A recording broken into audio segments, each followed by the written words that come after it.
Hello everyone, I hope you all are doing well. Myself, Vatsal Chandega, I am an undergrad economics student at Institute of Advanced Research, Gandhinagar. This is a video presentation on my semester project guided by Dr. Radha Tiwari. The title of the project, as I like to name it, as Beautiful Results from a Beautiful Mind. Here I have tried to show the significance and real world application of mathematics and game theory. The central idea of the project revolves around the famous Nash Equilibrium given by Nobel laureate Professor John Forbes Nash. Nash Equilibrium is a mathematical theorem in game theory for non-cooperative games. Professor Nash received Nobel Prize for his contribution to economics and game theory. So why I choose Nash Equilibrium as a part of my semester project? Well, this is a project under the subject macroeconomics, and Nash theory in macroeconomics has a very close relationship. Macroeconomics came after the Great Depression of 1930s when it was coined by the economist John Maynard Keynes in his famous book The General Theory of Employment, Interest and Money. Basically, macroeconomics is a branch of economics which deals with the performance, structure, behavior, and decision making of an economy as a whole. It includes regional, national, and global economies. For today's 21st century capitalist economy, macroeconomics is like an oxygen. When we say an economist, then making choice is at heart for any economist. The let me take you through the definition of economics. Basically, the definition of economics says that it is the efficient allocation of scarce resource for unlimited wants of humans and desires. So, the macroeconomics strives to allocate the limited resource for the wants of humans at macro level. Now, in modern economics around the world, they face this question at macro level, ranging from international trade, fund allocation, international politics, to name a few. These all macro level problems they include some type of agents, which we say like countries or corporates or companies. They all are a type of agents or player for a typical problem. Like if I give you the example, the trade war between US and China. So the Professor John Forbes Nash, he brought revolution in modern economics with his famous Nash Equilibrium. So this purpose of study is to explore this wonderful study by Professor Nash and its significance in modern economics. So what is Nash Equilibrium? To understand the Nash Equilibrium, let us first go through the game theory. So the definition says a game is a mathematical model of an interaction involving decision makers, which are often called as players or agents. They are strategic. Strategic agents means they are purely rational and intelligence so as to compute best strategies to maximize individual payoff. So all these players are rational and they are intelligent to choose the best strategy to get maximum benefit in the game, or we would say a situation. So to interpret the Nash equilibrium from game point of view, the Nash equilibrium is a decision making theorem within game theory that states a player can achieve the desired outcome by not deviating from their initial strategy. To understand this, let us take a small example, which will sum up both the statements for game theory and Nash equilibrium. Let's imagine there are two typical students who are very close friends and belong to, say, the Institute of Advanced Research. Now, the students derive utility by spending time together, either studying at college, IR, or going to Kudasan to eat cheeseburgers and chill. So to spend time together, they have two strategies option. Either both of them study at IR or both of them choose cheeseburgers and chill. So if both of them decides to go to Kudasan, they will get 10 units as a payoff. While if both of them chooses Institute of Advanced Research, then both gets a payoff of 100 units. But if one chooses option A and another chooses option B, then both will get zero payoff as they both are in different locations. So a basic matrix can be formed based on this situation and payoffs, which is often called as payoff matrix. So this is a typical payoff matrix in game theory. So this is a very small example. So from the given situation, the matrix would look like this. Here one is student one, two is second student two. A and B are both situations. A is IR and B is who doesn't. So player if player one and two they both decide to choose strategy A, so both will get a payoff of 100 units each. But if one person deviates from one strategy and he chooses strategy B, so both will get zero payoff as they both are not together. One chooses A, another chooses B. Now, if the same goes reverse also, if student 2 chooses A and student 1 chooses B, also they will get zero payoff. But if both of them simultaneously chooses option B, then they both will get some payoff, but it will be less compared to the option A.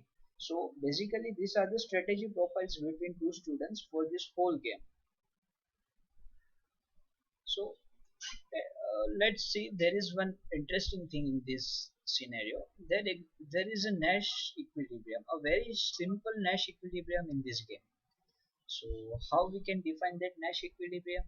So basically, as stated in the definition, that no individual player can increase their payoff by deviating from their strategy if there is a Nash equilibrium. So here, if player 1 chooses to study at IR and player 2 chooses to get some cheese and cheeseburgers, so if he chooses to change his strategy, then both will get zero payoff as they both are not together. That is the strategy profile will be A and B. So this is what Nash equilibrium is trying to say, that you cannot gain more payoff by unilaterally deviating from your strategy if there is a Nash equilibrium. To sum up this situation informally, I would say Nash equilibrium is a collection of strategies of the players such that no player is better off by unilaterally deviating from his or her equilibrium strategy. That is, planning together is better than planning alone. Now let's get into the mathematical equation. So a simple strategy game is basically a tuple where we have three variables n, s and u, where n is number of player, s is strategy profile and u is payoff matrix.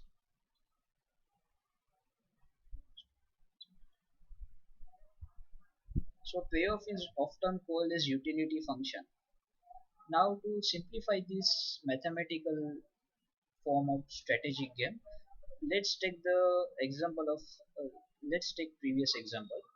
Here we had set of players n is equal to 1 and 2. That's there were two players, one and player 1 and player 2.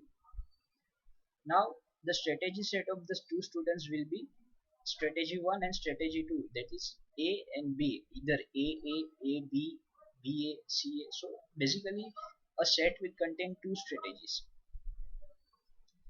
Now let's work on the Cartesian product, that is the utility mapping of utility function.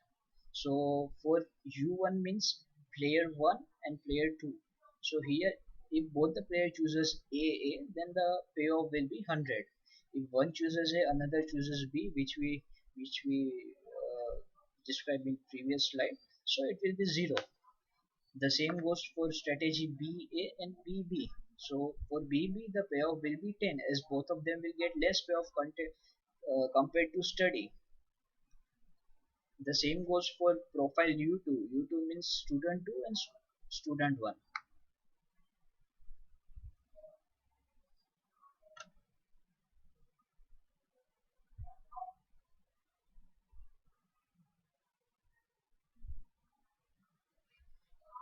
So from this simple explanation, it is worthwhile noting that play-off strategy game is where each player simultaneously selects a strategy and outcome and utilities are computed using the payoff matrix. So basically, a player can use the game theory and the outcome payoff matrix to gain advantage. Now let's get to the pure Nash equilibrium. So given a strategic game, a Nash equilibrium is a strategy profile which is given. Nash equilibrium is called a strategy Nash. So basically, the strategy profile S star is equal to S1 star, S2 star up to Sn is called a pure strategy Nash equilibrium if and only if this equation is satisfied. So here it will be very difficult in audio to describe this equation, but I will give you a very basic details what this equation is trying to say. So basically here Si star, it is profile strategy profiles of all other players except the player I, that is Si star. So Si star is the strategy profile of a player which we are considering under observation. S minus I star is the strategy of all other players except the player under observation. And Ui, it sums up the payoff which we discussed in previous slide. So what this equation is trying to say. So the equation says that each player's Nash equilibrium strategy is the best strategy to play when all other players are playing their respective Nash equilibrium strategies, which means that if we take the example of students, so it was best for both the students to choose Nash equilibrium strategy, that is either to be at IR or either to be at 2000 together. So both of them were playing the Nash equilibrium strategy. So that is the profile AA and BB. They both are pure strategy Nash equilibrium. If the profile becomes AB or BA, then both will get zero payoff, and that's what Nash equilibrium is trying to say. That you cannot gain by unilaterally deviating from your Nash equilibrium strategy.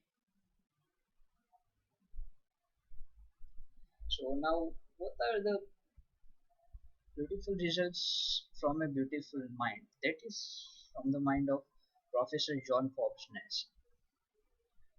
So in the modern era, game theory has become a key ingredient for solving problems in areas as diverse as electronic, commerce and business, internet advertising, online markets, and many more. There would be no situation where Nash equilibrium has not played a key role. As one of the Nobel laureates say, that it is hard to imagine a research paper on game theory without mentioning Nash equilibrium in its studies. Now here is an example where Nash equilibrium has brought a revolution. So it relates to spectrum auction. So basically spectrum auctions, here game theory and mechanism design of constitute the science behind the design of whole gamut of auction protocols which are ubiquitous and extensively used these days. So Nash equilibrium played a significant role in the scientific design of auctions. So basically when the auctions are held for the spectrum auctions by government, so there are 3 to 4 steps before auctioning the spectrum. So these 3 to 4 steps, they all constitute a game, and here Nash equilibrium is used to get the maximum payoff for the government and to get the exact price which government wants, or at what price which government wants to sell. Next are internet advertising, matching markets, and other many important application of Nash equilibrium. But it is very hard to cover all this application in this present study. Significance of Nash equilibrium. So there are many important signification of Nash equilibrium in today's practical world. But I would like to boil down it to 4 main significance of Nash equilibrium. They are prescription, prediction, self-enforcing agreement, and steady state. So what is prescription? So basically, one of the interpretation of Nash equilibrium for significance can be attributed to its logical capability to prescribe strategy profiles. That is, let's take an example. An advisor and consultant to n number of players would logically prescribe a Nash equilibrium strategy profile to the players to get maximum payoff. So basically, if there are 5 to 6 players for a particular situation or business, then their advisor consultant will give all of them a Nash equilibrium strategy, so everyone can get maximum payoff. So the prescription, this was just an example of prescription. In depth is very hard to cover in this study, but it is one of the main significance in today's real world. Next come prediction. So Nash equilibrium is capable to predict the results. If the players are rational and intelligent, then a Nash equilibrium provides one possible scientific prediction for the game and situation. Based on the strategies played by the players, a Nash equilibrium can be defined, and based on that, the next strategy of the player can also be predicted very accurately. The one of the other appealing significance is the self-enforcing agreement. A Nash equilibrium can be viewed as an implicit or explicit agreement between players. Once this agreement is reached, it does not need any extended means of enforcement because it is in the self-interest of each players to follow this agreement if the others do. So, if simple explanation example of this significance would be from resource sharing. The natural resource sharing, suppose say river. So river water is used by factories for the production process. So there can be a self-enforcing agreement between all these players that if they exclude their intake volume from the river, then government will give penalty to everyone. So it is in the best self-interest for every player to not exceed the limits of intake. For the rivers, we can say for pollution, water pollution. Where there is a water pollution, if government puts a penalty that that total pollution created by all these units exceeds to certain amount, then every units will be penalized for the same. So it becomes a self-enforcing agreement that no one should do more pollution because otherwise that will contribute to the penalty by government. Next comes the steady state. So it is easily understood this significance of Nash equilibrium for steady state. A Nash equilibrium is a potential convergence point of a dynamic adjustment process in which players adjust their behavior to that of other players in the game, constantly searching for strategy choice which yields the best payoff. So this statement is self-understood. Here it says that in a steady state, a player will uh, continuously observe the behavior of other players, and he will constantly adjust his strategy to yield the best payoff. So this was my presentation on Nash equilibrium. I hope you like my presentation. Thank you.